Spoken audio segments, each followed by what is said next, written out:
اعوذ باللہ من الشیطان الرجیم بسم اللہ الرحمن الرحیم۔ عزیزان من، کریم کا آغاز المائدہ کی 30ویں آیت سے ہوتا ہے۔ قرآن کریم کی روح سے حرام اور حلال کی تفصیلی بحث سے پہلے ایک درس میں ہمارے سامنے آ چکی ہے، بلکہ ایک سے بھی زیادہ درسوں میں میں نے عرض کیا تھا کہ قرآن کریم کا انداز یہ ہے کہ وہ ایک بات کو اجمالی طور پر ایک جگہ بیان کرتا ہے، اس کی مزید تشریح دوسرے مقام پر کر دیتا ہے، پھر اس میں اضافہ کسی اور مقام پہ جا کر ہوتا ہے، اس کی استثناء کہیں اور ہوتی ہے، اسے وہ تصریف آیات کے ذریعے مطلب کو واضح کرنے کے الفاظ سے تعبیر کرتا ہے، بار بار ایک بات کو لانا اور اس سے پورا مطلب واضح کرنا۔ اور میں نے عرض کیا تھا کہ قرآن سمجھنے کا طریقہ یہ ہے، جو موضوع آپ کے سامنے ہو اس کے لیے صرف ایک آیت نہ لیجئے، بلکہ یہ دیکھیے کہ اس سے متعلق قرآن کریم میں کہاں کہاں اور کیا کیا آیا ہے، بالواسطہ یا بلا واسطہ۔ بلا واسطہ تو یہ کہ انہی الفاظ میں اس حکم کے متعلق کچھ کہا گیا ہو، بلا واسطہ یہ کہ دوسرے مقامات سے استنباط کیا جائے کہ قرآن نے یہاں یہ بات یوں کہی ہے، اس سے یہ مقصد اس کا ہے اور اس کا اثر فلاں آیت کے فلاں احکام پہ پڑتا ہے۔ یہ ساری چیزیں بیک وقت اگر آپ کے سامنے آ جائیں تو پھر قرآن کریم کا وہ مطلب مقصد واضح ہو جاتا ہے۔ اور یہ چیز اپنے ذاتی تجربے کی بنا پہ یہ عرض کر رہا ہوں کہ یوں قرآن کو سمجھا جائے تو کوئی مقام ایسا قرآن کا نہیں ہے جو سمجھ میں نہ آ سکے۔ ضمناً یہ عرض کر دوں، آپ کو معلوم ہے کہ میری پوری زندگی قرآن کریم کی ہی مطالعہ میں گزری ہے، اس وقت تک بہت کچھ لکھ چکا ہوں، لیکن یہ جو چیز ہے، کوئی موضوع سامنے آئے، بیک وقت معلوم ہو کہ قرآن کریم میں اس کے متعلق کیا کیا اور کہاں کہاں کہا گیا ہے، یہ بڑی اہم اور بنیادی چیز ہے۔ میں نے خود تو اسی طرح سے قرآن کو سمجھا۔ سب کچھ لکھنے کے بعد پھر احباب نے یہ کہا کہ یہ چیز بھی اسی طرح سے مرتب ہو کر سامنے آ جانی چاہیے۔ اسے اصطلاح میں تبویب القرآن کہتے ہیں۔ تبویب کے معنی ہوتا ہے باب باب، چیپٹر کے اندر کسی چیز کو ڈیوائڈ کر دینا، کہ ایسے آ جانا چاہیے جیسے انسانی تصانیف میں ہوتا ہے کہ ایک موضوع کے متعلق جو کچھ کہا جائے وہ ایک ہی مقام پر سامنے آ جائے، کہ یہ ہونا بھی ضروری ہے۔ تو میں نے بھی یہ سمجھا کہ بات بڑی اہم ہے، ضروری ہے، اگرچہ لغات القرآن اور مفہوم القرآن کے بعد میں سمجھتا تھا کہ جو مشن میرے سامنے تھا میں نے غالباً اسے پورا کر دیا، لیکن اس کی اہمیت کے پیش نظر میں نے سمجھا کہ ہاں کچھ زندگی کی مہلت اور ملی ہے تو یہ چیز بھی ہونی ہی چاہیے۔ تو میں گزشتہ 2-3 برس سے اس کے اوپر بھی لگا ہوا ہوں۔ یہ سفینہ چاہیے اس بحر بے قرار کے لیے، سینکڑوں ہزاروں عنوانات ہیں جو سامنے آ جاتے ہیں، اور جب اس کو ختم کرتا ہوں تو اس کے بعد نظر آتا ہے کہ نہیں ابھی تشنا رہ گیا، اس میں تو فلاں چیزیں بھی آ سکتی ہیں۔ تو اس لیے وہ بڑھتا چلا جا رہا ہے، بڑھتا چلا جا رہا ہے۔ ٹھیک ہے، جتنا کچھ بھی اس عمر میں ہو سکے گا کر جاؤں گا اور آپ احباب کے سپرد کر جاؤں گا۔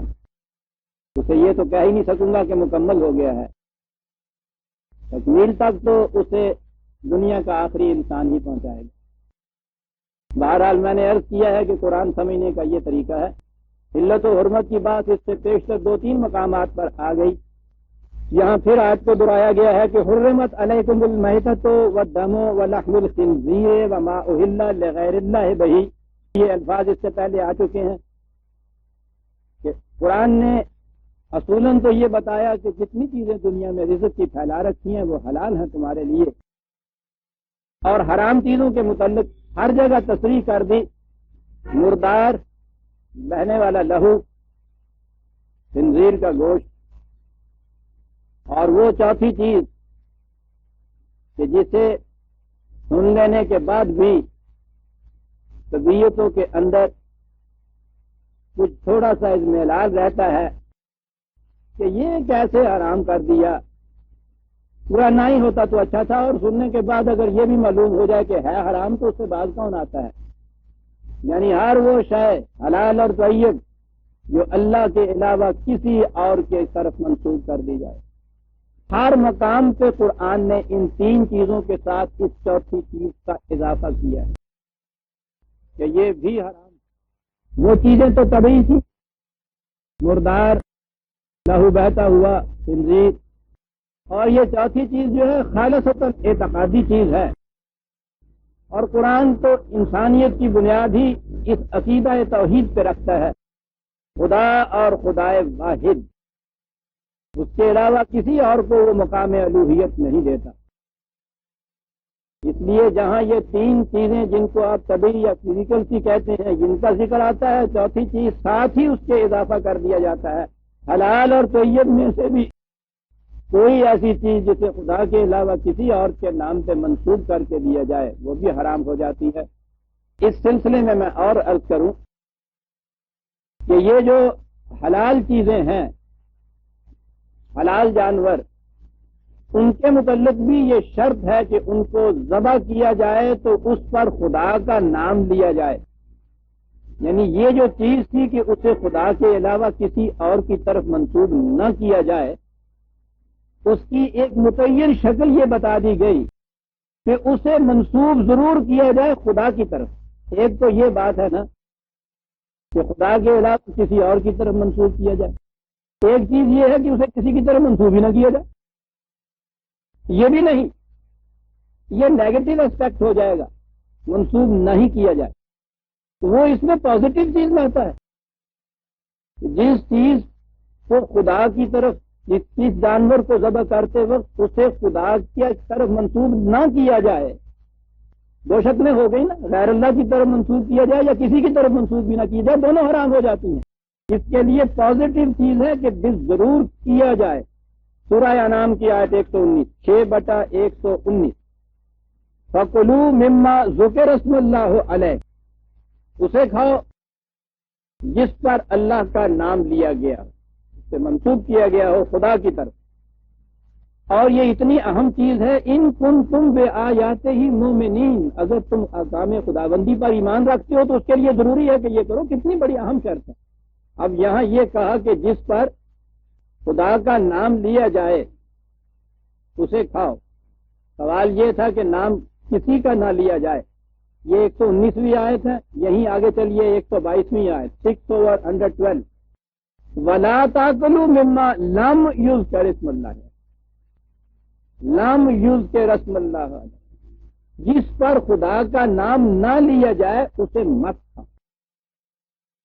غیر اللہ کا نام لیا جائے تو حرام، کوئی نام نہ لیا جائے تو بھی حرام، اور بھی ضرور خدا کا نام لیا جائے تو حلال۔ حلال میں سے ایک تو اس کا طیب ہونا شرط، خوشگوار ہو، تمہارے لیے پسندیدہ ہو، طبی نقطہ نگاہ سے صحت کے لیے اچھا ہو، یعنی یہ طیب میں تمام چیزیں آ جاتی ہیں۔ اور دوسری چیز خالص اعتقادی، کہ اسے خدا کی طرف منسوب کیا گیا ہو، اس کا نام لیا گیا ہو۔ یہ جو بسم اللہ پڑھتے ہیں، بسم اللہ ہے، اللہ اکبر، تو یہ بسم اللہ جو ہے یہ اللہ کا نام لینا ہے، پازیٹو چیز ہے، مثبت چیز ہے، ضرور ہے کہ یہ کیا جائے۔ پہلی چیز تو یہی آپ دیکھیے کہ ایسے وقت میں ہر طرف سے توجہ کو ہٹا کر وہ جو حضرت ابراہیم علیہ السلام نے توحید کی بات کہی تھی کہ انی وجہت وجہی للذی فطر السماوات والارض حنیفا وما انا من المشرکین، یہ بات کہ میں مشرک نہیں ہوں، اس کا ثبوت یہ ہے کہ میں ہر طرف سے اپنی توجہ کو ہٹا کر صرف ایک نقطے کے اوپر مرکوز کرتا ہوں کہ جسے خدا کہا جاتا ہے۔ یہ بڑی چیز ہے عزیزان من، سائیکولوجیکلی قلب و نگاہ کا کسی خاص نقطے کے اوپر مرکوز ہو جانا، اس سے بڑی اندرونی داخلی تبدیلی پیدا ہوتی ہے۔ اور خارجی تبدیلیاں تو جیسا میں نے عرض کیا تھا وہ منحصر ہیں اس داخلی تبدیلی کے اوپر۔ قرآن کے متعلق اس لیے تو اقبال نے کہا ہے کہ چوں بجاں دار رفت جاں دیگر شود، یہ جب انسان کے قلب کی گہرائیوں میں جان میں اتر جاتا ہے تو جان بدل جاتی ہے، اور جاں چوں دیگر شد جہاں دیگر شود، اور جان میں تبدیلی آتی ہے تو باہر کی دنیا میں تو خود تبدیلی آ جاتی ہے۔ یہ جو جسے کہا جاتا ہے اللہ کا نام لینا، وہ یہ ہے، اس کے اندر بنیاد ہے اس چیز کی۔ قل ان صلاتی و نسکی و محیای و مماتی للہ رب العالمین، اعلان کر دو اس چیز کا کہ میری صلات، میرا طور طریقے زندگی، میری ساری زندگی حتیٰ کہ میری موت صرف خدا کے لیے، یہ ہے اسلام۔ وبذالک کا عمر، مجھے اسی کا حکم دیا گیا ہے، فمانا من المشرکین، یوں میں کروں گا تو پھر یہ کہا جائے گا کہ میں مشرک نہیں ہوں۔ تو یہ جو چیز ہے کہ اس پہ خدا کا نام لیا جاتا ہے، صرف نام لینے کے معنی نہیں ہے کہ دو لفظ بڑھا دیے جاتے ہیں، بڑی اس کے اندر ایک بڑی خاص، جیسا میں نے عرض کیا، ایک سائیکولوجیکل گہرائیاں ہیں اس کے اندر، توجہات کا رخ اس طرف کہ یہ سب کچھ خدا کے پروگرام کی تکمیل کے لیے کیا جا رہا ہے، یہ خدا کا نام لینا۔ اور میں تو سمجھتا ہوں کہ بسم اللہ کے ساتھ جو اللہ اکبر کے الفاظ رکھے ہیں، اور میں سمجھتا ہوں کہ حضور نبی اکرم صلی اللہ علیہ وسلم کے ہی تجویز فرمودہ ہو سکتے ہیں، بڑی بلند حقیقت ہے اس کے اندر صاحب۔ ذرا سوچئے، مقام یہ ہے کہ ایک جانور کو پکڑا ہے، لٹایا ہے، دبایا ہے، چھری ہاتھ میں ہے، اس کی جان لے رہے ہیں۔ آپ دیکھتے ہیں کہ اس میں انسان کے ایگو کے اندر ایک کتنی بڑائی اور رونق کی چیز پیدا ہو جاتی ہے، قوت کا مظاہرہ ہو رہا ہے۔ دیکھتے ہیں نا آپ، کسی جاندار کی جان لے رہا ہے، اس کو مسخر کر کے، اس کو اپنے قابو میں لا کے، اس کی گرفت میں لا کے، چھری ہاتھ میں لی ہوئی ہے۔ بہت بڑا ایگو انسان کا اس سے بہت بڑا پھولتا ہے جسے کہتے ہیں۔ اس مقام کے اوپر اسے کہا گیا ہے کہ کہو اللہ اکبر، میں بڑا نہیں ہوں، بڑا وہ ہے۔ کتنا بڑا چینج اس سے نظر آتا ہے کہ جس مقام کے اوپر یہ نظر آتا تھا کہ اس وقت وہ کہہ سکتا تھا کہ مجھ سے اس وقت تو کم از کم کوئی دوسرا بڑا نہیں ہے، ایک جان ہے میرے قابو میں، خنجر میرے ہاتھ میں ہے، چلا رہا ہوں، کوئی روک نہیں سکتا، اس سے بڑی بڑائی اور کیا ہو سکتی ہے؟ ایسے مقام پہ توجہ کا رخ اس طرف پھیر دینا کہ نہیں، تو بڑا نہیں ہے، اس سے بھی بڑی ایک ہستی ہے۔ کرو اقرار اس چیز کا کہ اللہ اکبر، اکبر وہی ہے صاحب، سب سے بڑا وہی ہے۔ یہ میری قوتیں اس کی عطا کردہ ہیں، مجھ میں جو کبریائی کی شان آئی ہے یہ اس کی عطا کردہ ہے۔ در حقیقت مرکز و منبع اور سرچشمہ جو ہے ان تمام توانائیوں کا، ان تمام قوتوں کا، یہ اسی کی ذات ہے، یہ اس کی عطا کردہ ہے۔ اس لیے میری کیفیت یہ ہوگی مسلمۃ لک، میں تیرے سامنے جھکا ہوا ہوں گا اور کائنات میرے سامنے جھکی ہوئی ہوگی۔ یہ ہے اسلام عزیزان من صاحب۔ تو یہ جو آپ کے یہاں تسمیہ اور تکبیر ہے، بڑی گہری چیز۔ اور پھر اس کے بعد جو اس کا حشر ہوتا ہے، وہ جا کے وہاں دیکھیے مذبح میں کسی وقت جس طرح سے یہ جانور ذبح آپ کے ہاں ہوتے ہیں، اور پھر وہ جسے کہتے ہیں کہ ہاں صاحب یہ حلال ہے، تو ہوتا کس طرح سے ہے؟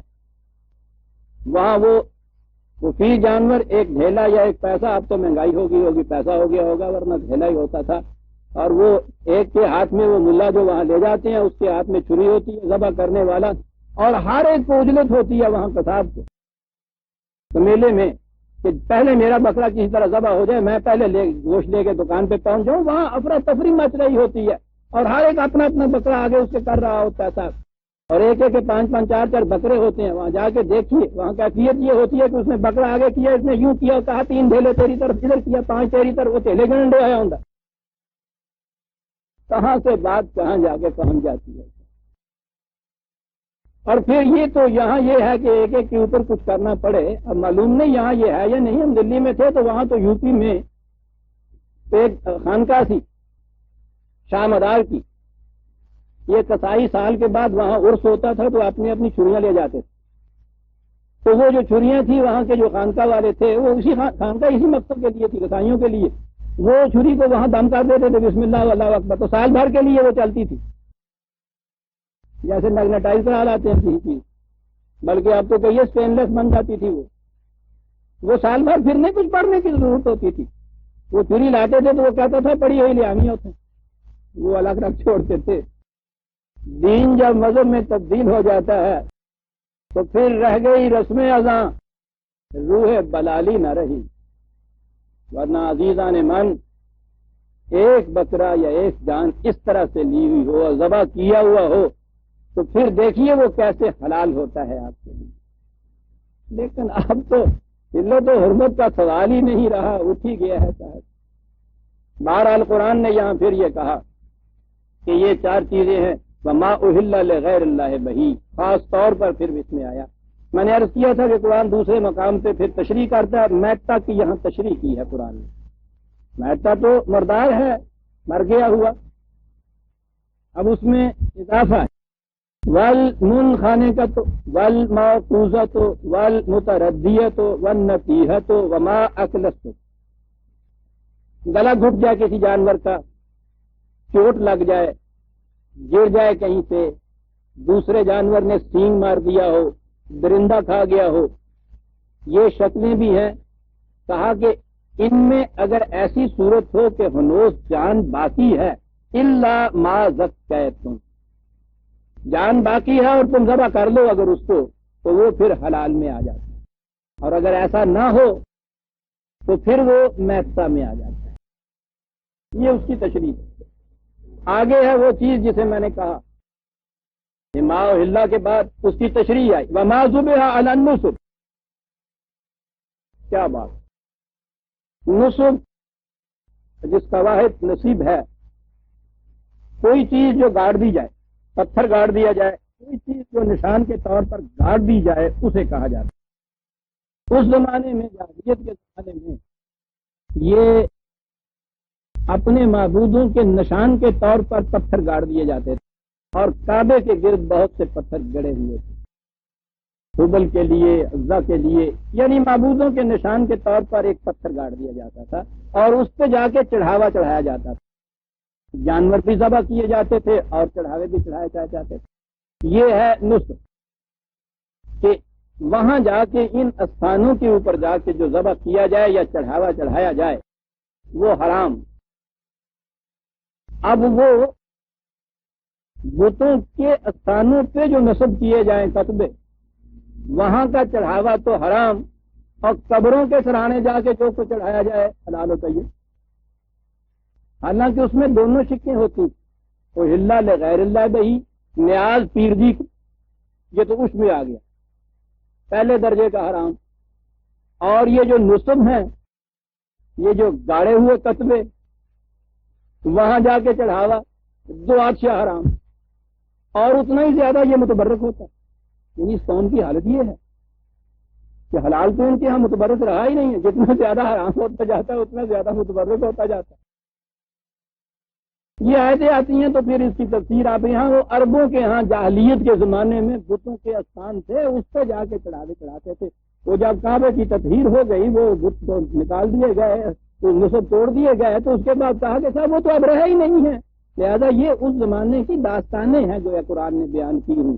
یہ آپ کے ہاں کے جو نصب ہیں، آپ کے ہاں کے جو نشان اور قطبے اور یہ پتھر ہیں، آپ کے ہاں اہل لغیر اللہ جو ہے، یہ اب ختم ہو گیا. یہ جاہلیت عرب کی بات تھی، آپ کے ہمارے ہاں کی بات نہیں. آپ جو جی میں آئے کریں. اور اس سے آگے چلیے، دیکھیے قدم بقدم کہاں لے جا رہا ہے قرآن. بات صرف یہ گوشت تک کی اور چڑھاووں کے کھانے تک کی نہیں.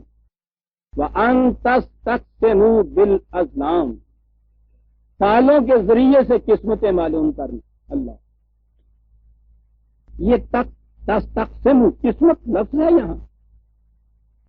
یہ کبھی آپ نے غور کیا کہ یہ پال، قرہ، لاٹری، یہ ساری چیزیں جتنی بھی ہیں، یہ کیا چیز ہے اس کے اندر جو اس کو بھی حرام قرار دیا؟ یہ تو آپ کہیں گے کہ اس میں تو صاحب نہ کوئی غیر خدا کا نام آتا ہے، نہ کوئی شرک کی بات آتی ہے، لیکن یہاں تو شرف انسانیت کی جڑ پڑ جاتی ہے. اس مسئلے سے آگے شرف انسانیت کیا ہے؟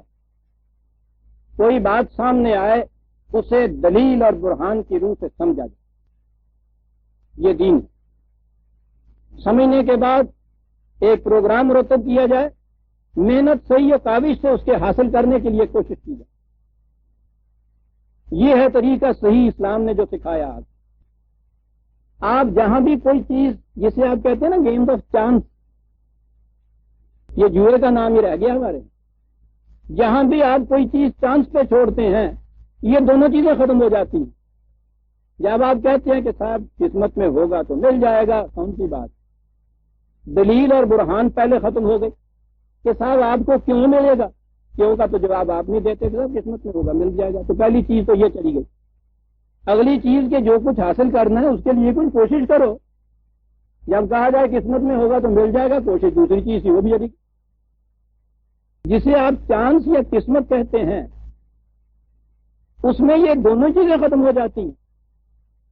نہ آپ اس کی تدبیر دلیل و برہان علم و بصیرت کی روح سے کرتے ہیں، نہ اس کے حاصل کرنے کے لیے صحیح و عمل کرتے ہیں. قسمت میں ہوگا تو مل جائے اور نہیں ملا تو صاحب قسمت میں نہیں تھا. نہیں، یعنی اس وقت بھی یہ نہیں سوچنا کہ کہیں تدبیری غلطی ہوئی تھی مجھ سے اس لیے نہیں ملا، کہیں اس کی کوشش میں میرے نقص رہ گیا تھا، کوئی کمی رہ گئی تھی اس لیے نہیں ملا.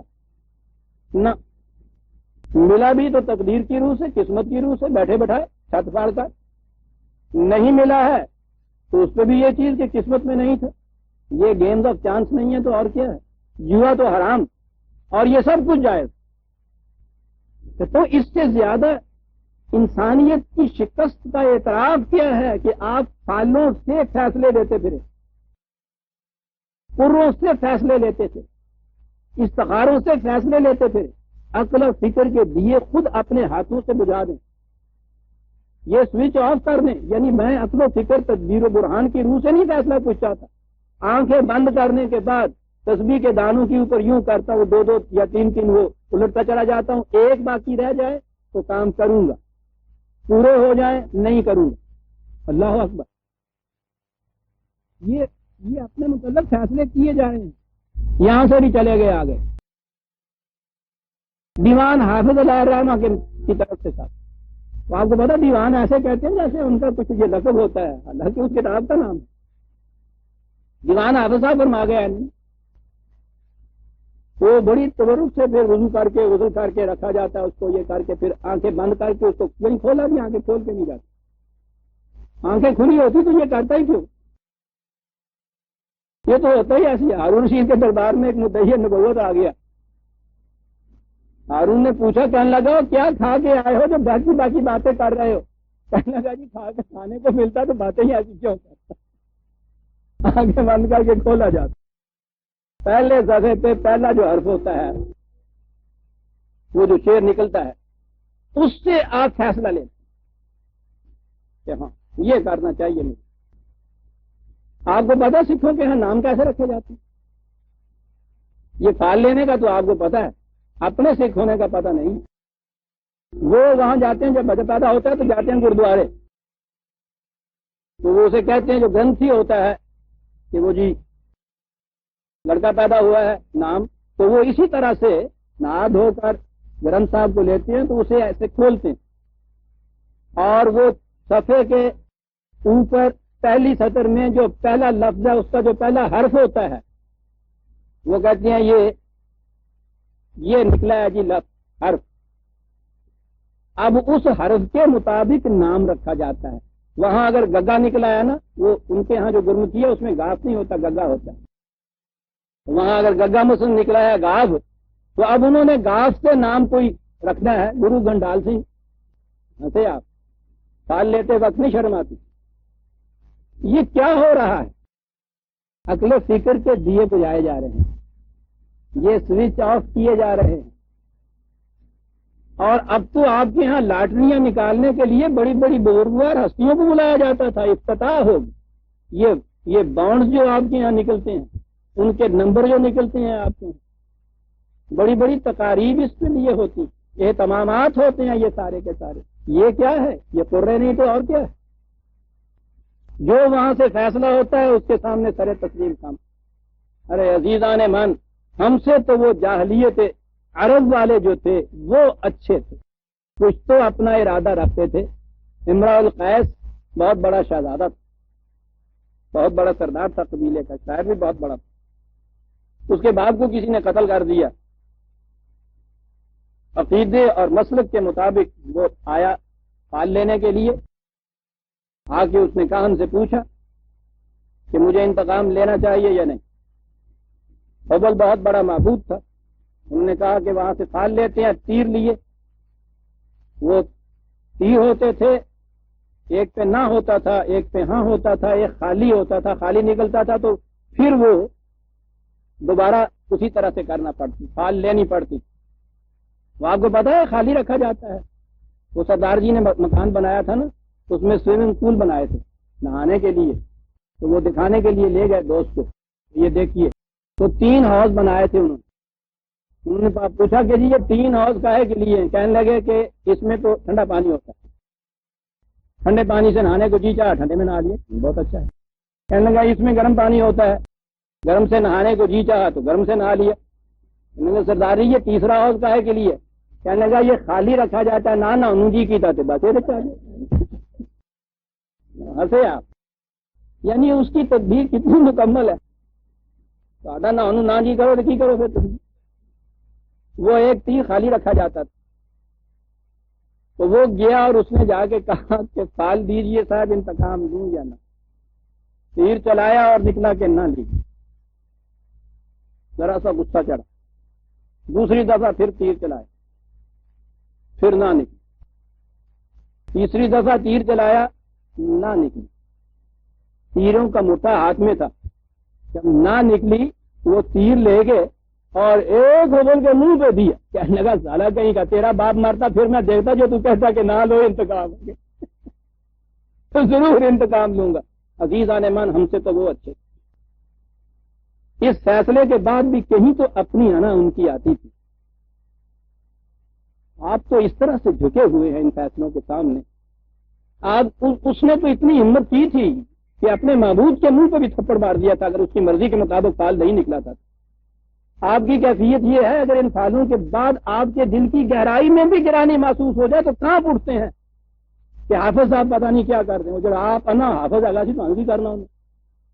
عزیزان من، یہاں پہنچ گئے ہوئے ازلام کے ذریعے سے پالیں لینا، کرے ڈالنا، لاٹریاں ڈالنا، قسمتیں معلوم کرنا، یہ سب چیزیں دور معصومی اور محتاجی کی پیدا کرنا ہے۔ یہ سب وہ کچھ کرتا ہے جو ناکام رہ جاتا ہے اور کوئی اس کو تدبیر پھر سوچتی نہیں ہے، پھر وہ یہاں جاتا ہے قسمتیں معلوم کرنے۔ جس کا ہر کام صحیح ہوتا چلا جاتا ہے، ملتا چلا جاتا ہے، اس کو کبھی ضرورت پیش نہیں آتی ہے یہ جا کے پوچھتا تھے۔ ہمارے اس دور کی یادگار، اور ہم میں سے بھی چونکہ یہ ہمارا طبقہ نسواں، ہماری بیچاری مستورات ہم سے بھی زیادہ دبی ہوئی مجبور، اس لیے آپ دیکھیے وہاں سڑکوں کے اوپر جا کے یہ جتنے نجومی اور جوتشی اور یہ سارے بیٹھے ہوتے ہیں، ان کے گرد یہ بیچاریاں سب بیٹھی ہوئی ہوتی ہیں، ہاتھ سامنے رکھے ہوئے ہوتے ہیں، قسمتیں معلوم کر رہی ہیں۔ ورنہ جس قوم میں ہر کام قاعدے اور قانون کے مطابق ہوتا چلا جائے، ہر ایک کی کوشش کا صلہ ملتا چلا جائے، اسے کیا ضرورت ہے کہ وہ اپنے ہاتھوں سے لکھی ہوئی تقدیر کو دوسروں سے جا کے پڑھواتا تھا۔ قرآن نے جو کہا ہے ان تستقبلوا بالاسلام ذالکم فسق، کیا لفظ ہے؟ وہ کہا ہم نے تمہیں ایک پیٹرن دیا ہے جس کے اندر رہتے ہوئے تمہاری انسانیت کی، تمہاری شخصیت کی ڈیولپمنٹ ہوگی۔ میں نے آپ سے عرض کیا تھا کہ فسق کہتے ہیں یہ جو ہر پھل کے اوپر ایک کھول ہوتا ہے جس کے اندر رہتے ہوئے وہ پھل پکتا ہے۔ یہ جو سڑا ہوا آم ہوتا ہے آپ دیکھتے ہیں کہ وہ ایک طرف سے نکل گیا ہوتا ہے پھل، اپنے اوپر کے چھلکے کو توڑ کے وہ کبھی نہیں پکتا، سڑ جاتا ہے۔ یہ جو اوپر کے چھلکے کو توڑ کے دوسری طرف نکل جانا ہے اسے فسق کہتے ہیں۔ کہا یہ تو جس پیٹرن میں ہمیں تمہیں رکھا تھا کہ اس کے اندر رہتے ہوئے تمہاری شخصیت کی تکمیل ہوگی، تم اس کو توڑ کے دوسری طرف نکلے چلے جا رہے ہیں۔ اور یہ نکلنا کیا ہے؟ بجائے اس کے کہ دلیل و برہان کی روح سے بات سمجھو، صحیح و کاوش سے اس کے حاصل کرنے کی کوشش کرو، یہ وہ پیٹرن ہے جو ہم نے تمہیں دیا ہے۔ یہ جو تم پھالیں لینے لگ جاتے ہو اس پیٹرن کو چھوڑ کے دوسری طرف نکل جاتے ہو، تمہارا پھل یہ پک نہیں سکتا۔ ذالکم فسق، دوسری جگہ رجس من عمل الشیطان بھی کہا اس کی، وہاں وہ آئے گا تو میں عرض کروں گا یہ کیا چیزیں ہوتی ہیں رجس۔ اسی کے ساتھ ہی آیت لمبی یہ چلی جا رہی ہے اور آخر میں اس کے پھر وہی استثناء ہے جو ہر جگہ آتا ہے، فَمَنِ اضْطُرَّ فِي مَخْمَصَةٍ غَيْرَ مُتَجَانِفٍ لِإِثْمٍ فَإِنَّ اللَّهَ غَفُورٌ رَحِيمٌ۔ ہاں یہ حرام چیزیں ہیں، لیکن انسان کی جان کی قیمت ان ڈسپلنری چیزوں سے زیادہ ہے۔ اگر ایسا وقت آ جائے کہ بھوک کی وجہ سے اضطراری حالت پیدا ہو جائے، کوئی چیز حلال و طیب ملتی نہیں ہے اور جان پہ بان آئی ہے، بچ نہیں سکتے، تو اس کے لیے اجازت ہے کہ ان میں سے اس چیز کو اتنا کھا لیا جائے جس سے جان بچ جائے، بشرطے کہ محض لذت لینے کے لیے ایسا نہ کیا جائے، مجبوری کے عالم میں ایسا کیا جائے۔ قرآن نے کہہ دیا اضطراری حالت مجبوری کی حالت، تو پھر مجبوری کی حالت جو ہے ٹھیک ہے صاحب کیا کیا جاتا، ولایت میں جاتے ہیں وہاں میز سے بیٹھتے ہیں وہاں یہی چیز تو سامنے آتی ہے۔ اب بعض تو یہ ہے کہ دوسری چیزیں بھی آتی ہیں تو کہتے ہیں اس سے نہ کیا جائے، تو وہ کہتے ہیں بڑے بیکورڈ کمیونٹی کے لوگ ہیں یہ صاحب، اس تہذیب کے زمانے میں بھی ان کی کیفیت یہ ہے کہ یہ سور کے گوشت سے بھی ناجائز سمجھتے ہیں اور اس کو ہاتھ نہیں لگاتے، تو وہاں تو یہ ماڈرن بننے کے لیے بھی کھایا جاتا ہے، تو وہ کہتے ہیں جی وہاں مجبوری ہوتی ہے، سوسائٹی میں جو بیٹھا ہوتا ہے آدمی، اور اس سے اگلی مجبوری کے جی وہ لندن میں کیا کریں، یعنی یورپ میں جا کے یا ولایت میں کیا کریں۔ جنہوں نے پوچھا مجھ سے معلوم کیا بریڈ فورڈ میں اکیلے وہ کہتے تھے 2-2.5 لاکھ مسلمان ہیں، 2-2.5 لاکھ مسلمان بھی اگر اپنے لیے اتنا انتظام نہیں کر سکتے کہ ایک بکرا ذبح کر لیا جائے تو پھر تمہیں کون بتایا کہ تم کیا کرو۔ ٹھیک ہے ایک فرد تو وہاں یہ کہہ سکتا ہے کہ میں کیا کروں، اتنی بڑی کمیونٹی، یہاں ایک بڑے اچھے خاصے ٹاؤن شہر کی اتنی آبادی ہوگی، اتنے موجود ہیں وہاں لوگ، اور بے بسی کا یہ عالم ہے کہ وہ روز پوچھتے ہیں کہ صاحب کیا کریں حلال ملتا نہیں ہے، ملتا ہے تو وہ کوشر ہوتا ہے یہودیوں کے یہاں کا، وہ بڑا مہنگا دیتے ہیں، وہ تو کاروباری قوم ہے نا، وہ تو ان کی دکھتی ہوئی رات کو جانتی ہے، وہ ٹھیک ہے وہ دگنے دام دیتے ہیں، ان سے اتنا نہیں ہو سکتا وہاں اس کمیونٹی سے کہ اپنے لیے ایک مذبح کام کر لیں، اور پھر دنیا بھر کی اسلامی مملکتوں کے نمائندے وہاں ہائی کمشنر امبیسڈر یہ بھی وہاں سب موجود ہوتے ہیں، کسی کو توفیق نہیں وہاں ہوتی کہ اتنا ہی یہ کچھ کر لیں۔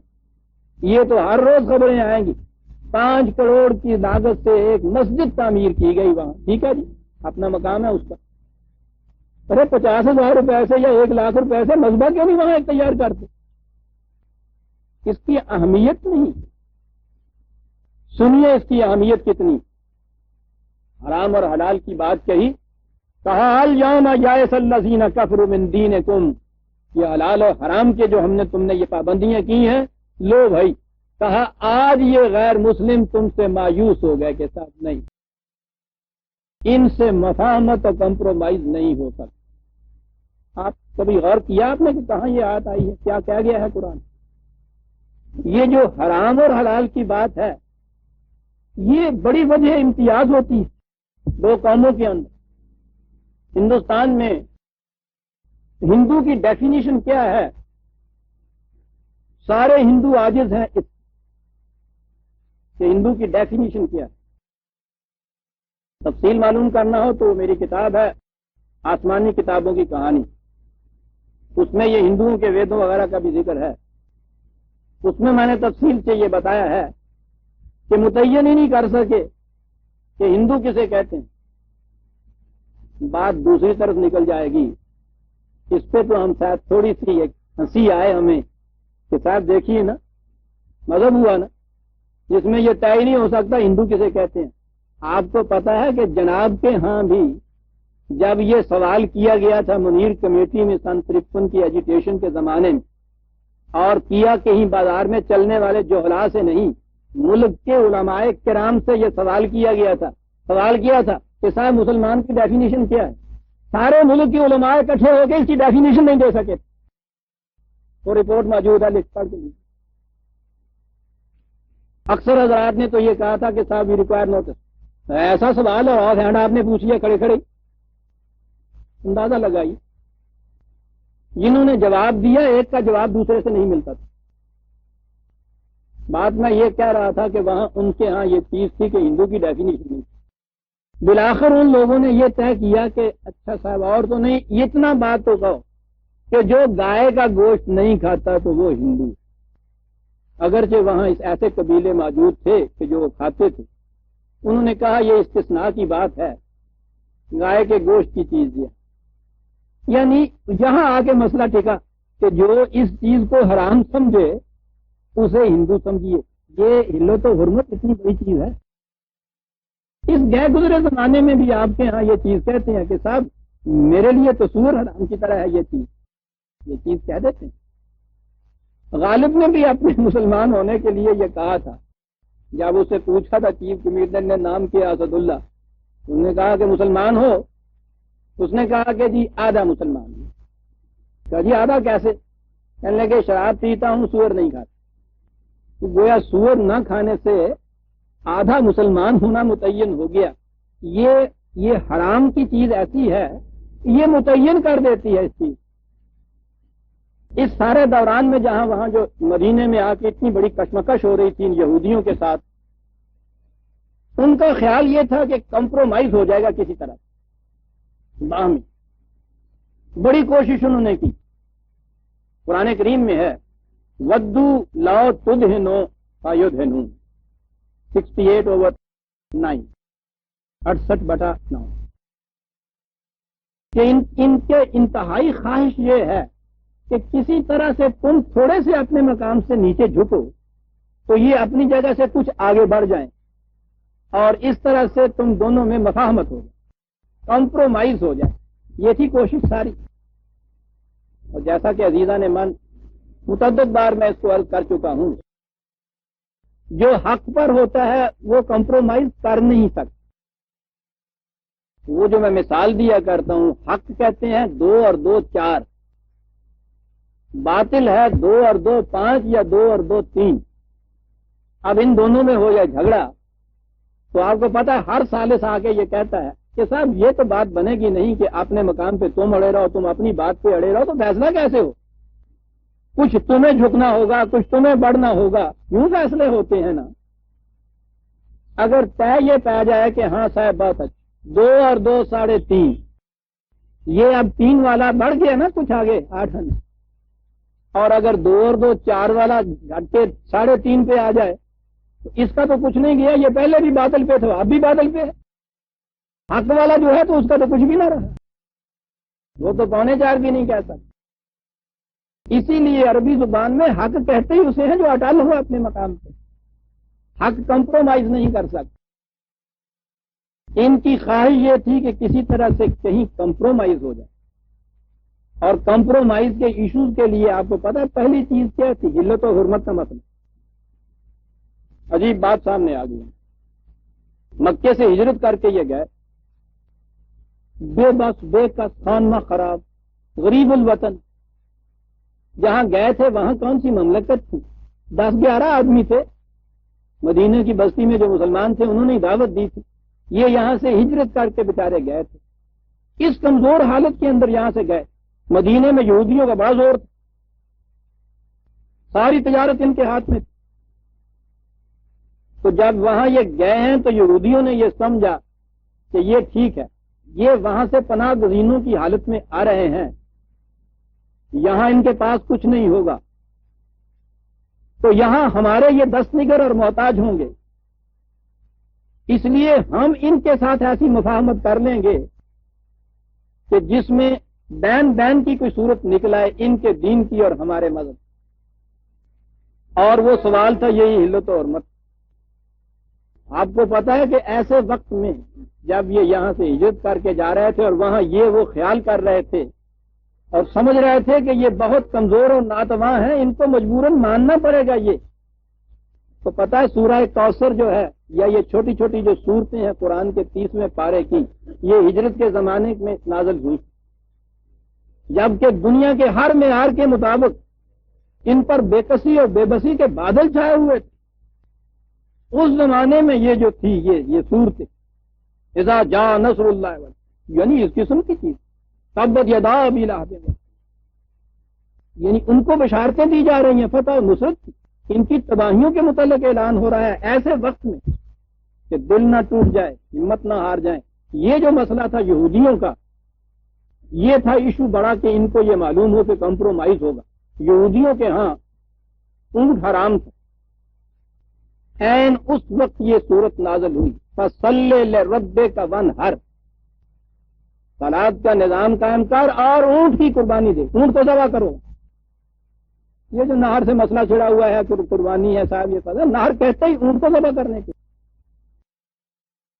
اس وقت یہ چیز آپ سوچئے کہ یہ کیا بات ہوئی، سمجھ میں یوں بات آئے گی کہ آج جو یہاں سے کوئی لٹا پٹا ہوا قافلہ انڈیا کی طرف جائے نہایت بے کسی کی حالت میں، اور اس سے کہا جائے کہ صاحب جو ہی گنڈا سنگھ والے سے آگے قدم رکھو، پہلا کام یہ کرنا کہ گائے ذبح کرنا، وہاں نظر آ گیا نا کہ محتاجوں کی حیثیت سے نہیں آ رہے، دم خم رکھ رہے ہیں۔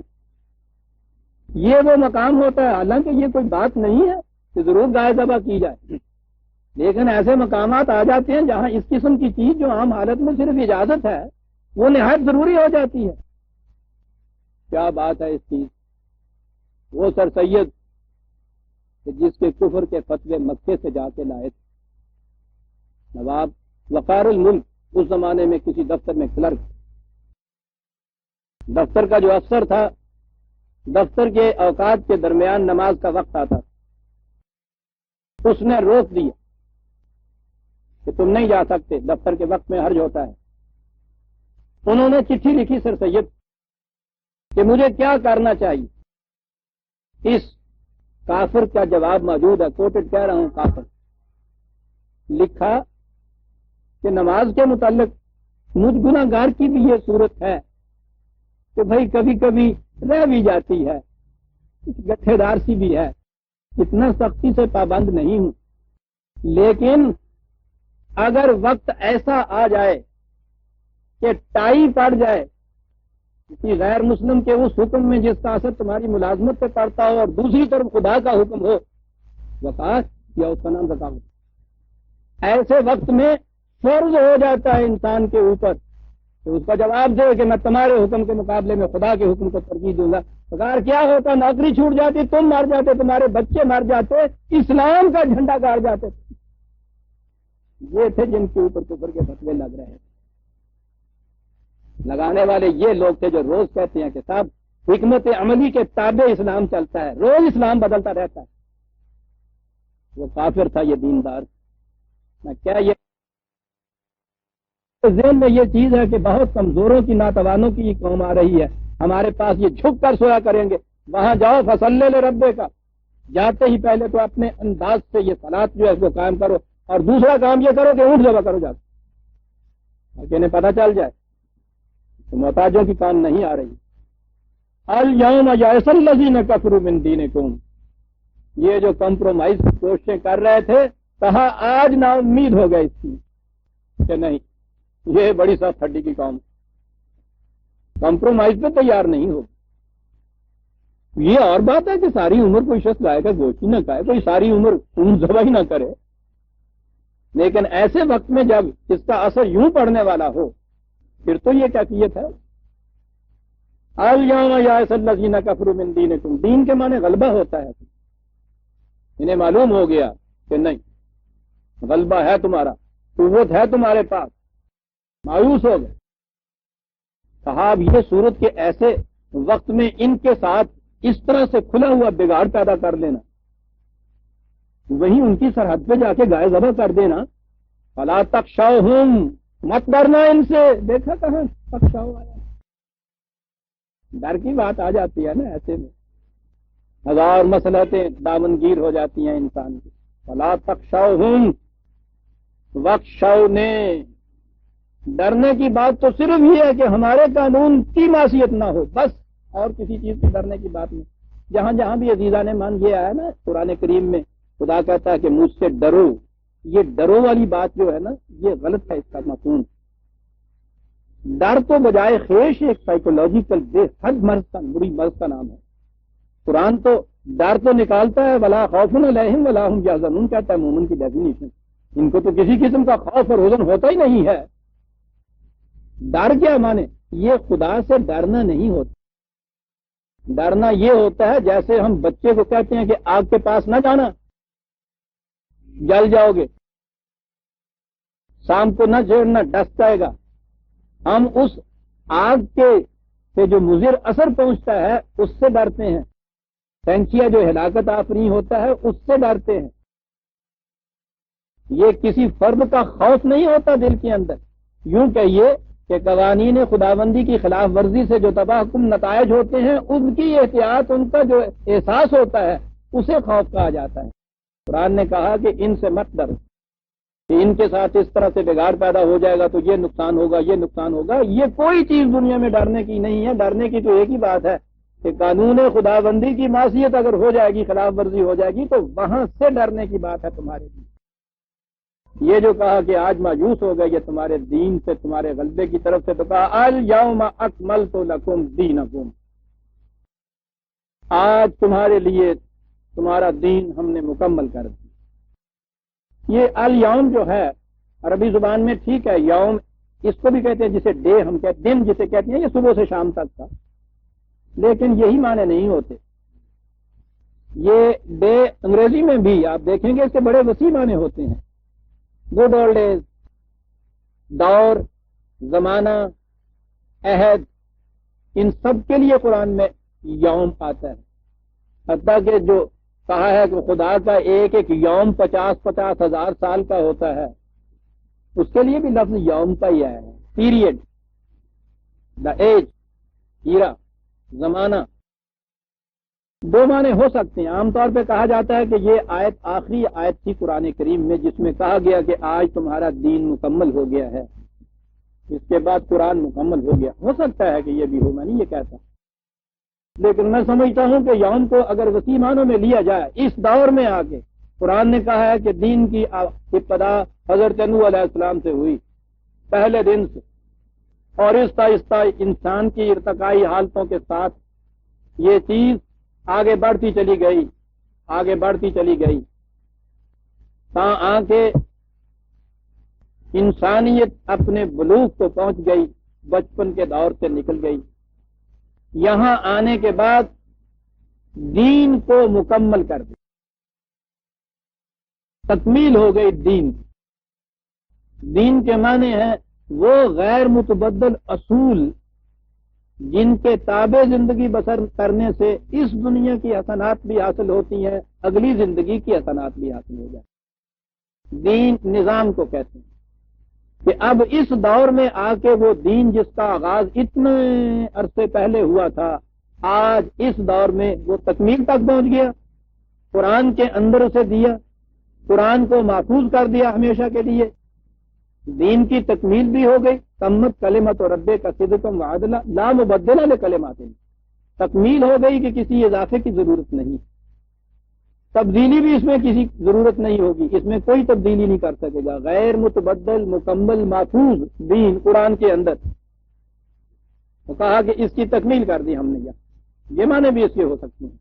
وَأَتْمَمْتُ عَلَيْكُمْ نِعْمَتِي، اور اس طرح سے ہم نے اپنی نعمت کو مکمل طور پر تمہیں دے دی، مکمل کر دی نعمت بھی۔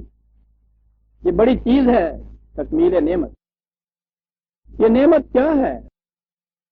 ویسے تو بڑی تفصیل طلب بات ہے قرآن کی روح سے، لیکن آپ غور کیجئے، انسانوں کو پیدا کیا تو ان کے لیے زندگی کے جتنے سامان کی ضرورت تھی وہ خدا نے اپنی طرف سے بلا مزد و معاوضہ یہاں پیدا کر دی، مہیا کر دی۔ یہ روشنی، حرارت، ہوا، پانی، زمین جس میں ذخیرہ ہے انسان کی زیست کا، خوراک کا، غذا کا، یہ ساری چیزیں بطور نعمت نہیں ہیں۔ یہ تو اس کی طبعی زندگی ہوئی۔ انسان کی زندگی طبعی یا حیوانی زندگی ہی تو نہیں ہے، اس کی انسانی زندگی کے لیے پھر اس نے اپنی طرف سے یہ رہنمائی دی، یہ بھی بلا مزد و معاوضہ دی۔ یہ دونوں چیزیں دی تو یہ تکمیل نعمت ہوئی۔ اب اس کی طبعی زندگی اور انسانی زندگی کے لیے جن چیزوں کی بنیادی طور پہ ضرورت تھی وہ ساری بلا مزد و معاوضہ خدا کی طرف سے ان کو مل گئی، یہ ہے نعمت۔ کہا اس کی بھی تکمیل ہم نے کر دی، دونوں چیزیں دے دی۔ اور آپ کو معلوم ہے کہ یہ جو نعمت خداوندی ہے پھر ان سے انسانوں کو کون محروم کرتا ہے؟ یہ بالادست سرمایہ داروں کا طبقہ، جتنی چیزیں فزیکل زندگی کی ضروریاتیں تھیں ان کے راستے میں یہ کھڑا ہو جاتا، اور یہ جو انسانیت کی تکمیل کے لیے خدا نے اپنی طرف سے رہنمائی اور ہدایت دی تھی، اس کے راستے میں مذہبی پیشوائیت کھڑی ہو جاتی۔ دونوں نمائے خداوندی کے راستے میں راہزن اور قذاق ہوتے ہیں۔ اسی لیے حامان کے ساتھ قرآن نے قارون کا بھی ذکر کیا۔ جتنے انبیاء سابقہ اور عموم گزشتہ کی داستانیں قرآن میں آئی ہیں، آپ دیکھیے گا ہر ایک کے ساتھ یہ کہا کہ انہوں نے یہ کہا کہ ہم خدا کی نعمتوں کو عام کرنے کے لیے آئے، اور ان میں سے مترفین کا طبقہ اور مذہبی پیشواؤں کا طبقہ وہ آگے بڑھا اور انہوں نے سخت مخالفت کی اس دین کی۔ خدا نے اتمام کر دیا تھا نعمت کا، تکمیل کر دی تھی نعمت، کہا یہ چیز ہو گئی۔ وَرَضِيتُ لَكُمُ الْإِسْلَامَ دِينًا، دینن یہاں آیا ہے نکرہ کے ساتھ، بطور ایک ضابطۂ حیات کے، بطور ایک نظام زندگی کے الاسلام کو تمہارے لیے ہم نے پسند کر دیا۔ یہ الاسلام کیا ہے؟ اسلام کے تو معنی ہی ہے جھک جانا کسی کے سامنے۔ دعائے ابراہیمی جو تھی کعبے کی تعمیر کے بعد حریم کعبہ میں کھڑے ہو کے پہلی دعا کعبے مانگی گئی، مانگنے والا بھی دعا کا نبی تھا۔ پہلی دعا تو اس کے لیے یہ تھی کہ یا اللہ میں اپنی اولاد کا ایک حصہ یہاں وادی غیر ذی زرع میں بسا رہا ہوں، وارزق لهم من الثمرات، ان کے رزق کا سامان ضرور کر دینا۔ کعبے کی پہلی دعا ہے نا یہ، مانگنے والا خدا کا ایک رسول ہے، یہ دعا۔ اور اس کے بعد یہ تھی کہ ان کی ذریت میں سے وہ قوم پیدا کر امتاً مسلمۃ لک، کہ جو صرف تیرے قوانین کے سامنے جھک۔ یہاں مسلم ہے، یہ مسلمۃ لک کہہ کے آپ نے دیکھا کہ کس طرح سے ہر اس چوکھٹ کو کھیڑ کے رکھ دیا جہاں انسان کا سر جھک سکتا تھا خدا کے لیے۔ ایسی قوم جو کسی اور کے سامنے نہ جھکے، وہ سرکش بھی نہ ہو جائے ابلیس کی طرح، جھکنا تو ہے، جھکے تو صرف تیرے سنگے آساں پہ جھکے۔ مسلمۃ الاسلام ہے یہ جو خدا نے دین یا نظام زندگی کا دیا ہے، صرف اس کے سامنے جھکنا، اس کے علاوہ کہیں اور نہ جھکنا، یہ ہے الاسلام۔ کہا یہ تکمیل ہو گئی دین کی، نعمت کی بھی ہمارے تکمیل ہو گئی، اور یہ ہے وہ نظام جو تمہارے لیے ہم نے تجویز کیا ہے، اب اسے الاسلام کہا جائے گا، وہ جس کے سامنے جھکنا ہے۔ ایمان ہے اس دین کی صداقتوں کو قلب اور دماغ کے اطمینان سے تسلیم کر لینا، کنوکشن ان کے اوپر ہو جانا، یہ ایمان ہے۔ عملاً اس کے مطابق زندگی بسر کرنا، یہ الاسلام وہ بنیاد ہے، یہ اس کے اوپر اٹھی ہوئی عمارت ہے۔ ان دونوں کے مجموعے کو عملی دین کہا جائے گا، جس کی تکمیل قرآن کریم میں آ کر ہوگی۔ اس کے بعد فمن اضطر فی مخمصۃ، یہ میں پہلے پڑھ چکا کہ مجبوری کے عالم میں اس کی اجازت ہے۔ تیسری آیت ہوگی یسألونک ماذا احل لہم، یہ پوچھتے ہیں کہ حلال کیا کیا چیزیں ہیں۔ یہ تھا نا مذہب کا تصور کہ صاحب لسٹیں دونوں مرتب ہونی چاہیے، حرام کیا ہے اور حلال کیا ہے۔ قرآن نے کہا کہ یہاں انسان کو تو آزاد پیدا کیا گیا ہے، ہم یہ کہتے ہیں کہ جو کچھ ہم نے قرۂ ارض پہ بکھیر دیا ہے یہ سب حلال ہے، وجود اس کے کہ جو ہم نے یہ چیزیں گنائی ہیں بس یہ حرام ہے، باقی حلال اور طیب ہے۔ یہ پوچھتے ہیں اپنے پرانے خیال کے مطابق، قل احل لکم الطیبات، ساری چیزیں حلال ہیں ان کو چھوڑ کے، ان میں سے جو خوشگوار تمہیں نظر آئے کھاؤ پیو معلوم۔ اسی سلسلے میں شکار کے متعلق بات کر رہے ہیں، یہ بھی سوال ہوا ہو، یہ وہاں یہ انداز تھا ان کا، کتوں کے ذریعے سے بھی شکار کرتے تھے۔ وما علمتم من الجوارح مکلبین تعلمونہن مما علمکم اللہ، یہ اس طرح سے جو شکاری جانور، کتے ہی صرف نہیں، ان میں سے کتے بھی ہیں، شکاری جانور جو ہیں ان کا کیا ہوا شکار، وہ کہا ٹھیک ہے، جنہیں تم سدھاتے ہو سکھاتے ہو اس طرح سے شکار کرنا ان کا کیا ہوا شکار بھی جائز ہے۔ یہاں ایک بڑی اہم چیز آتی ہے، اگر اس کا موقع اور کہیں آئے گا تو علمونہن، تم ان کو سکھاتے ہو سدھاتے ہو ان جانوروں کو شکار کھیلنا، مما علمکم اللہ، اس طرح جیسا اللہ نے تمہیں سکھایا ہے۔ آپ غور کریں تو اللہ تو کسی کو آگے نہیں سکھاتا کہ یہ طریقہ ہے کتوں کے ذریعے شکار کرنے کا، باز کے ذریعے شکار کرنے کا۔ یہ مما علمکم اللہ بڑی اہم چیز ہے، یہ کسی دوسرے وقت میں تفصیل میں جاؤں گا تو عرض کروں گا کہ خدا نے اس کو اپنی طرف منسوب کیا ہے کہ ہم نے جس طرح سکھایا ہے، حالانکہ میں نے جیسا عرض کیا ہے اس میں سوال ہی نہیں ہے کہ خدا آگے کسی کو سکھائے۔ یہ کیا چیز ہے؟ انسان کے اپنے اندر یہ صلاحیتیں ہیں اس قسم کی جن سے وہ سیکھتا ہے۔ تو اس بنیاد کو یاد رکھیے، آگے چل کے بڑی کام آئے گی کہ وہ چیزیں جو انسان کے اندر رکھ دی گئی ہیں ان کے ذریعے سے بھی جب یہ کام لیتا ہے تو کام تو انسان لیتا ہے، اسے خدا اپنی طرف منسوب کرتا ہے۔ شفا تو انسان کو ملتی ہے تو خدا کے بتائے ہوئے قائم کردہ قانون کے مطابق علاج سے، دوائیوں سے، لیکن کہا یہ گیا ہے کہ ہم تمہیں شفا دیتے۔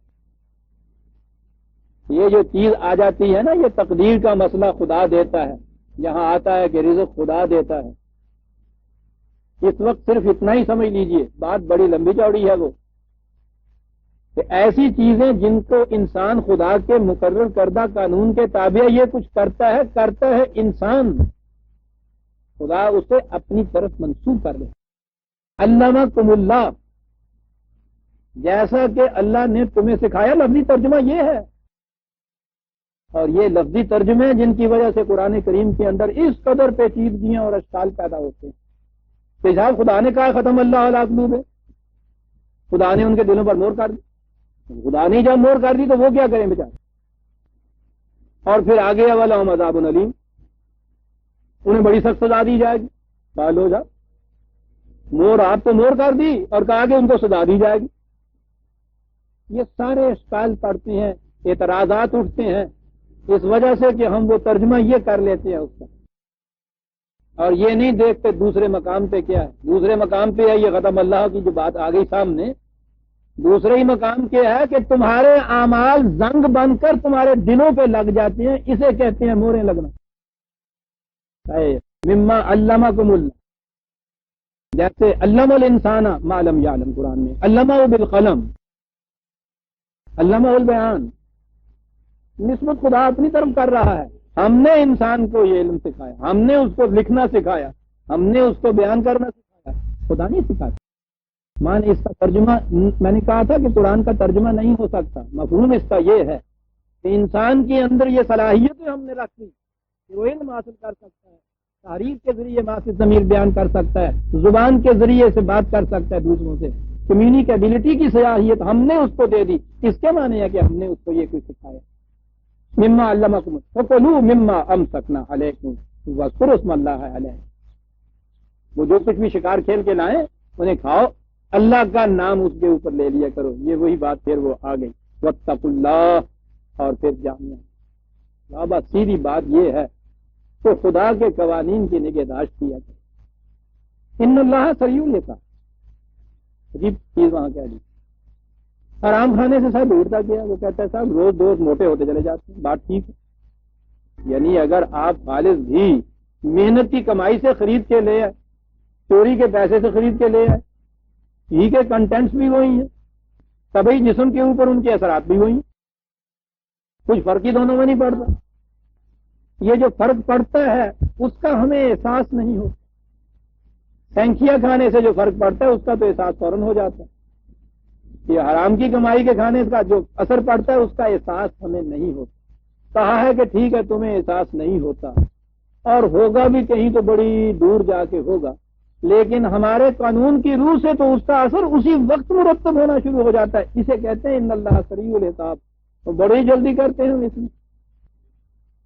ڈاکٹروں سے بھی پوچھئے جسے یہ کہتے ہیں کہ صاحب رات اچھا والا سویا تھا صاحب، اور صبح اٹھے ہیں تو صاحب وہ فوت ہو گیا، جب ان سے کہیے تو وہ کہتے ہیں یہ اچھا والا نہیں سویا تھا، یہ تو 2 برس پہلے سے اس کے دل کی حالت یہ ہو رہی تھی، تم نے چیک اپ نہیں کرایا، تمہیں اس وقت پتا چلا جب یہ بالکل ختم ہی ہو گیا۔ غلط اعمال کا اثر اسی وقت مرتب ہونا شروع ہو جاتا ہے، اس کے محسوس نتائج ہمارے سامنے دیر میں آتے ہیں ہمارے سامنے۔ اسی لیے قرآن نے، اللہ تعالیٰ نے اپنے قانون کے متعلق کہا بڑا سریع الحساب ہے، اسی وقت شروع کر دیتا ہے وہ تو حساب کرنا۔ الیوم احل لکم الطیبات، پھر دوہرا دیا، آج اس دور میں جب یہ تکمیل دین ہوئی ہے تو یہ بات تمہارے لیے سب حلال ہے۔ اب کسی کو حق حاصل نہیں ہے کہ حرام اور حلال کی فہرستیں مرتب کرتا رہے تمہارے پاس، ان کی اتھارٹی سب ہم نے ختم کر دی ہے۔ آج آپ کو پتا ہے آپ کے یہاں کتنی فہرستیں مرتب ہوئی کہتا ہم نے حلال کی، کہتا تم کرتے پھر ہم حرام کرتے ہیں۔ اللہ اکبر۔ الیوم وطعام الذین اوتوا الکتاب حل لکم وطعامکم حل لہم، یہ اہل کتاب یہود و نصارہ اس زمانے میں وہاں تھے، ان کے ہاں کا کھانا بھی تمہارے لیے ہم نے جائز قرار دے دیا۔ یہ کیا بات ہے؟ معاشی تعلقات جو ہیں ان کی پہچان ایک دوسرے کے ہاں کھانے سے ہوتی ہے۔ آپ کے ہاں کوئی ملنے والا آئے، کھانے کی کوئی چیز آپ رکھیے، اس کے بعد بغیر کھائے اٹھ کے چلا جائے، آپ دیکھتے ہیں ذہن میں آ جاتا ہے کہ صاحب وہ تعلقات نہیں رکھنا چاہتا، میں اس کے گھر کا نہیں کھاؤں گا۔ معاشرے میں یہ چیزیں پہچان کی ہوتی ہیں۔ وہ ان لوگوں کے ساتھ اگرچہ دین کے معاملے میں کوئی مفاہمت نہیں چاہتا، معاشر کی تعلقات جو ہے ان سے قائم رکھنا چاہتا، وہ نہیں بگاڑتا۔ یہ اہل کتاب جو تھے اس زمانے میں وہاں یہودی نصارہ وہاں، یہ چیزیں ان کے ہاں بھی حرام تھی۔ یہ جو عیسائیوں میں اب سور کھا لیا جاتا ہے نا، یہ بات کی چیز ہے۔ حضرت عیسیٰ علیہ السلام نے تو قانون کوئی دیا ہی نہیں تھا، آپ نے کہا تھا کہ میں شریعت موسوی کی ہی تجدید کرنے کے لیے آیا۔ تو یہودیوں اور نصارہ میں یہ چیزیں کامن چلی آ رہی تھی۔ شاید آپ کو یاد ہوگا میں نے بتایا تھا کہ وہ تو بعد میں ان کا ایک فرقہ تھا جو بڑا متشدد تھا عیسائیوں کا، یہودیوں کے خلاف ان کی دشمنی، انتقام، نفرت انتہا تک ہے۔ یہودی دعویٰ کرتے ہیں کہ ہم نے ان کے پیغمبر کو پکڑ کے صلیب پہ چڑھا کے نظام کی موت مار دیا۔ آپ سوچیے تو صحیح کہ ان کے ساتھ ان کی دشمنی کی کیا صورت ہوگی۔ تو وہ ایک فرقہ تھا جو یہاں تک پہنچا کہ اس دشمنی کا تقاضا یہ ہے کہ جو کوئی یہودی کریں ہم اس کے خلاف کریں۔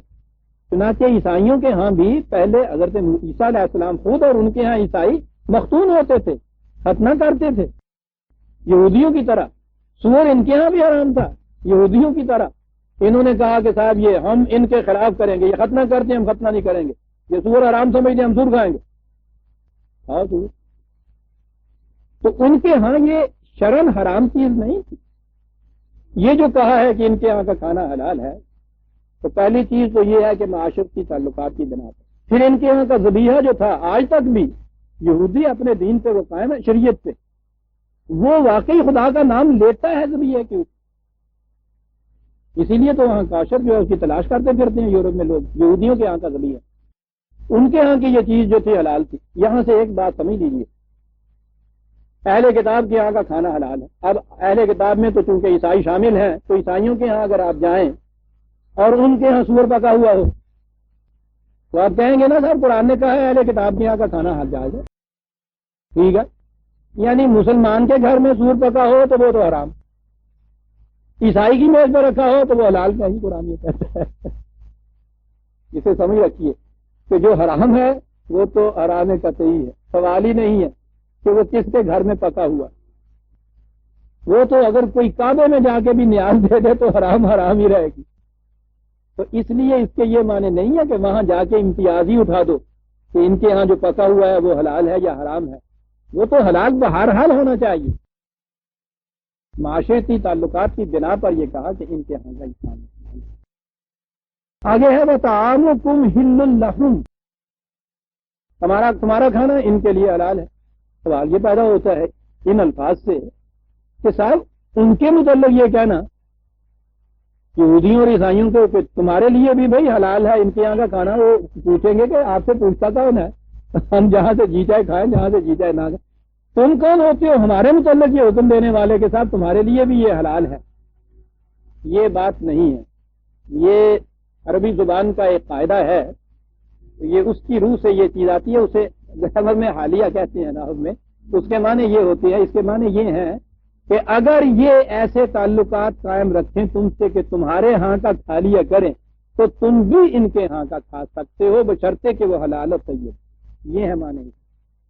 معاشرتی تعلقات ریسپروسٹی چاہتے ہیں، جن سے تم تعلقات وابستہ رکھتے ہو وہ بھی تمہارے ساتھ یہ تعلقات وابستہ رکھتے ہیں۔ اس ٹکڑے کے یہ معنی کہ اگر یہ ایسا چاہیں تو ٹھیک ہے، تمہیں اجازت ہے بشرطے کہ حلال و طیب۔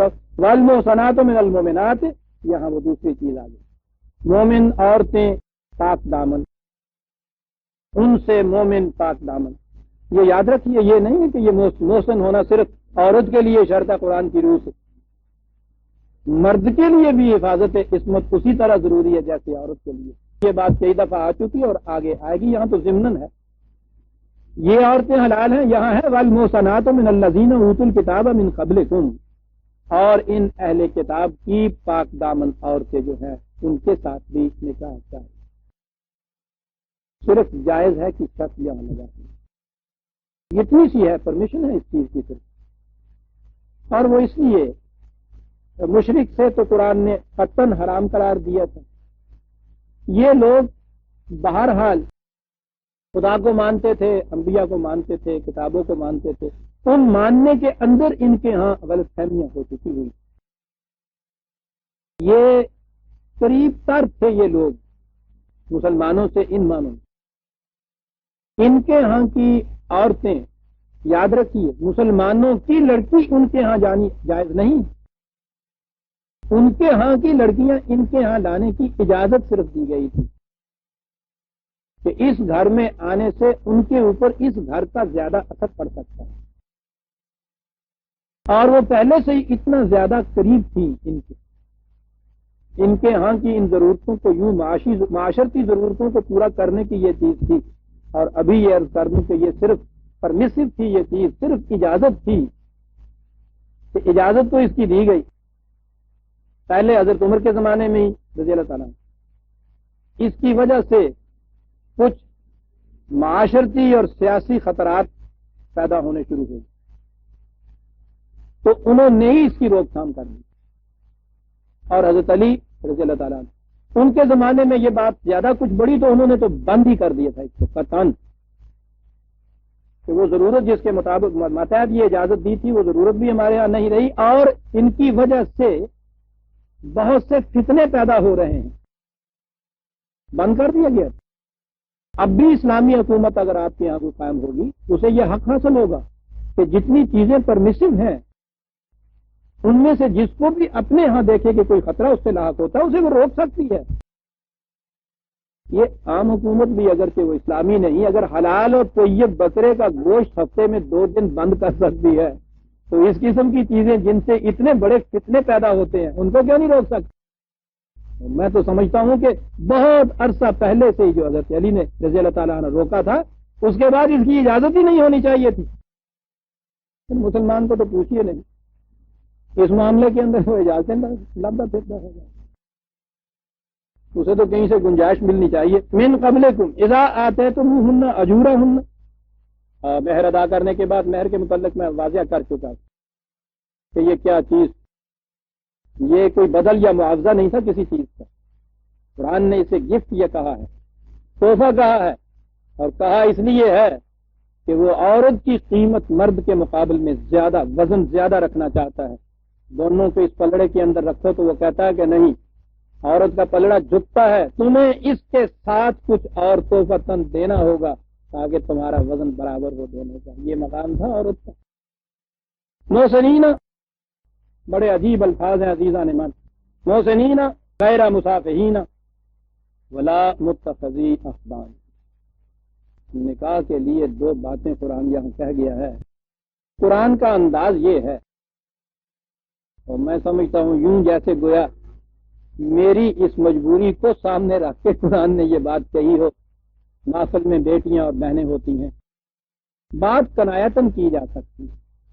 قرآن صرف عورتوں کے لیے نہیں اترا تھا، پوری انسانیت کے لیے تھا، لیکن آپ دیکھیں گے کہ جتنے مسائل یہ جنسیات سے متعلق آتے ہیں قرآن میں، اس میں ہر جگہ کنایتاً بات، شریفوں کا یہی تقاضا ہوا۔ یہاں بھی بات کنایتن وہ کرتا ہے محسنین غیر مسافحین، یہ نکاح میں لاؤ ان حدود اور پابندیوں کو قائم رکھنے کے لیے جو تمہیں بتائی گئی ہیں۔ غیر مسافحین کنایا کا لفظ ملتا نہیں ہے، قرآن نے تو یہ یوز کیا ہے، کیا بات ہے اس کی؟ معذرت کے ساتھ عرض کر دوں گا، لفظی ترجمہ ہے محض اس مادے کو بہانے کے لیے نہیں۔ اللہ اکبر، سب کچھ کہہ گیا، نکاح کا مقصد بھی بتا گیا، غیر مسافحین، محض اس حیوانی جذبے کی تسکین کے خاطر نہیں ہے۔ یہ اچھی بات نہیں، میں جو کہہ رہا ہوں اس سے نہیں بات ساری بنتی، بات تو وہاں بن رہی ہے جو وہ کہہ گیا ہے۔ مقصد یہ مقصد ہی نہیں ہے، بڑی دور بات چلی جائے گی اور پھر میں جاؤں گا کہ یہ تعلقات جو ہے نکاح کے متعلق بڑا دور رس اس کے نتائج ہوتے ہیں، اولاد پہ کتنا بڑا اثر اس کا پڑتا ہے۔ اس لیے اسے تو گج گجا کے، ڈھول بجا کے، شہنائیاں بجا کے، واجے بجا کے اعلان کرنا چاہیے ہے، ولا متخذی اخدان، چھپ چھپا کے نہیں۔ نکاح پڑھایا ہے جی، چھپ گئی تو کہاں جا رہا ہے پورا۔ اور اس سے جو انہیبیشن پیدا ہوتی ہے، سائیکالوجی کے طالب علم اس جانیں گے، یہ اس قسم کا خفیہ رکھا ہوا جو نکاح ہوتا ہے، اس سے سائیکولوجیکل انہیبیشن پیدا ہوتی ہیں، پتہ نہ چلے کسی کو کہ بیوی ہے۔ ہمارے ہاں دفتروں میں ایک بیچلر کوارٹر ملا کرتے تھے جو اپنی بیویوں بچوں کو ساتھ نہ رکھیں، دلی کی بات ہے، تو کبھی کبھی ہرا ایک یار ہوتا تھا اور رہ نہیں سکتا، وہ بیوی کو لے آتا تھا۔ کسی نے شکایت کر دی، وہ انگریز تھا افسر، اس نے پوچھا کہ میں نے سنا ہے کہ تم اپنی بیوی کو لے آئے ہو۔ کہنے لگا جی نہیں صاحب، کہنے لگا وہ عورت تو ہے وہاں، کہنے لگا جی وہ تو میرے چاچا جی بہن چاچا جی تین لگ گیا ہے، چاچا جی تھی بہن ہی دستا ہوں۔ کہا یہ نہیں ہے، یہ قانونی چیز ہے، اس کا اعلان ہونا، مقصد اس کا ہے غیر مسافحین، اور یہ بھی چیز نہیں ہے کہ تم چھپے چھپائے ہوئے یہ چیزیں جو ہے، اس کے معنی یہ بدماشیوں کی نہیں ہے، بلکہ یہ چیز کہ اس طرح سے تم نکاح بھی کیوں نہ کر کے رکھو، معاشرے میں اس کا اعلان نہ ہو، پتہ نہ ہو تمہارے تعلقات کیا ہیں۔ جیسا میں نے عرض کیا ہے، بچوں کے اوپر اس کا کتنا بڑا اثر پڑتا ہے، اور یہ ایک چیز ہے قرآن نے جو جس کے لیے دیکھیے کتنی دور رس نگاہ جا رہی ہے۔ قرآن جو جائے کیوں نا، اس خبیر و علیم کا ہے، ہمیں عہدے آپ نے نہ منڈا کڑی یا نہ بیوی بچے نے، ساڈے ہم تو جانتا ہے گا نا، وَلَهُنَّ مِثْلُ الَّذِي عَلَيْهِنَّ بِالْمَعْرُوفِ، قرآن کا ہے۔ بیوی کے ذمے جتنی ذمہ داریاں ڈالتے ہو اتنے ہی اس کے حقوق ہو جاتی ہیں، برابر برابر ہو تم دونوں۔ لیکن کہا ہے کہ مرد کا ایک درجہ جو ہے وہ غلام ہے۔ اور یہ جو اتنا ٹکڑا جو ہے نا آیت کا پیش کر دیتے ہیں کہ جی دیکھو قرآن نے کیا ہے، یہ غلامی درجہ کیا ہے، وہی وہاں رکھا ہوا کہ بیوگی کی صورت میں یا طلاق کی صورت میں عورت کو تو عدت کی مدت پوری کرنی پڑتی ہے دوسری شادی کے لیے، مرد کو یہ نہیں پوری کرنی پڑتی، بس یہ ہے جس میں مرد کو فوقیت حاصل ہے، اب فوقیت ملازہ کرنا۔ لیکن قرآن ہے صاحب، جب یہ اس نے کہا ہے نا کہ مساوی ہیں ان دونوں کے حقوق، تو جہاں ذرا سا بھی ایک درجہ بلند تھا، کہا کہ اس معاملے کے اندر یقیناً مرد کو ذرا سی فوقیت حاصل ہے، تم دیکھو گے کہ فوقیت حاصل ہے۔ اس سے یہ نہ کہہ دینا کہ اللہ میاں رہی کر گیا ہے، کیونکہ اللہ بھی تو میاں ہے نا، بیوی نہیں نا، اللہ میاں، یہ بات نہیں کہا۔ یہ اس لیے کہ اس کے بعد اس چیز کی تحقیق اور یقینی طور پہ تفتیش کی ضرورت ہے کہ وہ عورت حمل سے تو نہیں، کیونکہ اس کا اثر ہونے والے بچے کے اوپر قانوناً پڑے گا۔ اس لیے اتنی مدت جس میں یہ چیز نمایاں ہو جاتی ہے کہ پریگنینسی ہے یا نہیں، اتنی مدت کے لیے عورت کو انتظار کرنا پڑے گا، وہ آنے والے بچے کے حقوق کی نگہداشت بھی کرتا ہے۔ جس کی یہ کیفیت ہے وہ اس کی اجازت دے گا کہ چھپے ہوئے کہیں نکاح کر رکھا ہوا ہو، ایک کراچی میں، ایک لاہور میں، ایک ایبٹ آباد میں، وہ بات اور پتہ ہی نہ چلے اس کا، بڑے کوشش سے اس کو چھپا کے رکھا جاتا ہے۔ ولا متخذین، یہ چیزیں کتنی اہم ہیں، بظاہر تو یوں ہی عائلی زندگی کے قوانین ہیں۔ وَمَن یکفر بالایمان، یاد رکھو جو ایمان کے بعد ایسے کفر اختیار کرتا ہے، یہ کفر ہے۔ فقد حبط عملہ، باقی جتنے بھی اعمال کرے گا کہ نہیں نمازی روزگار پرہیزگار کیوں نہ ہو، کیا لیکن سب رائے گاں گے ایسا اس سے، اللہ اکبر، سب رائے گاں گے۔ اور ہمارے یہاں کے ارباب شریعت جو بہت بڑے پابند ہیں، اپنی کانوں سے سنا نہیں، ایسی جگہ وہاں رہتے تھے دلی میں، سامنے تھا، نام نہیں لینا چاہتا مرحوم ہو جائے، بہت بڑے دلی کے جید عالم تھے، ادھر ہم رہتے، 3-4 بیویاں تھیں، ان میں سے ایک یہاں بھی تھی، بیوی بیمار تھی والدہ، وہاں سے بڑی خفگی میں نکلتے ہوئے وہاں دروازے پہ آ کے چلا کے یہ اس سے کہہ رہے تھے، اور میں ادھر سے جا رہا ہوں، اس سے کہہ رہے تھے کہ نکاح نامے کی شرائط حقہ کے ماتحت نان و نفقہ تو میرے ذمے آتا ہے، بیماریوں کا علاج میرے ذمے نہیں آتا۔ شریعت حقہ کے میں، کیونکہ اس نکاح نامے میں نان نفقہ لکھا ہوا، یہ فرما رہے تھے۔ قرآن کہتا ہے میں یکفر بالایمان، ان معاملات میں جو ان چیزوں سے انکار کرتا ہے فقد حبط عملہ، جتنے اور عمال کرتا ہے سب رائے گا چلے گا، رائے گا گئے، وہو فی الآخرۃ من الخاسرین، دیکھ رہے گا کہ آخرت میں کس قدر نقصان اٹھانے والا ہے۔ عائلی زندگی کے متعلق عزیزان من اتنی اہمیت حاصل ہے، 11 بج گئے، اور بات بھی